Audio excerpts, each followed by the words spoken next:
So if you want to keep this privilege, it's very important that I may not like this person, but if people elect him, we should bow down to the will of the people.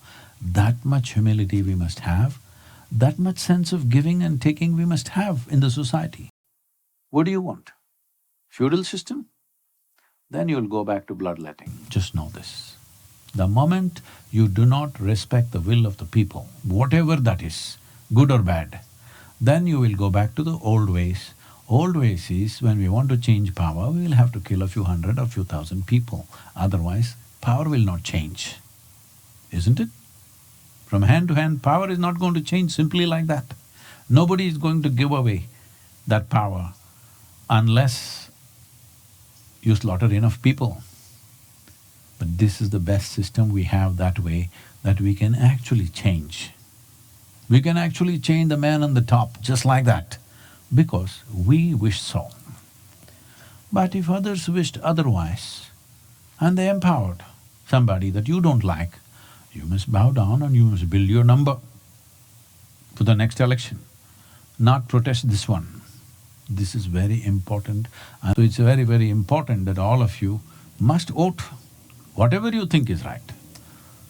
Do not go by family affiliations or your friends' affiliations, whatever. Personally, just take 15 minutes, I'm telling you, for yourself and your country. 15 minutes. Inform yourself what has happened in the last 4 years. Is it good for this country, bad for this country? Don't go by all the news channels, nonsense, debates happening. You must see some of the travelers who traveled in India, like more than a millennia ago, some Italian travelers, some Chinese travelers. One thing they noted was, two nations were in battle, they were fighting a war. In India, they fought war like this. The armies will assemble on a field, they will camp there with their food and everything, and on an appointed day, they'll start fighting each other. Exactly at sundown, the battle closes.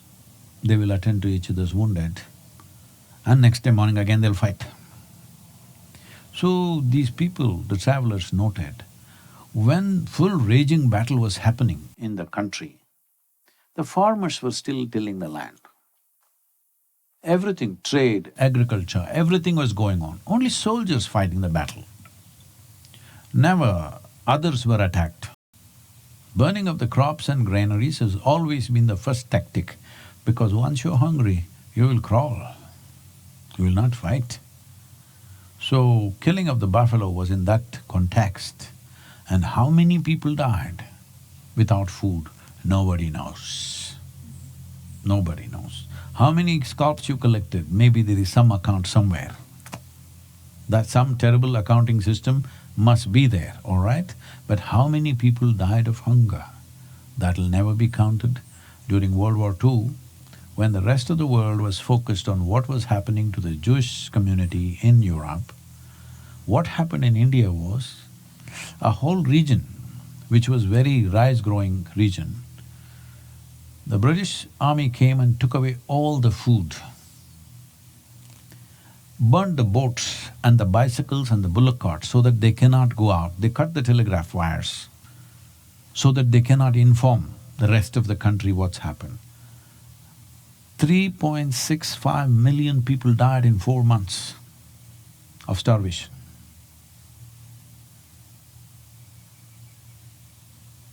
Okay?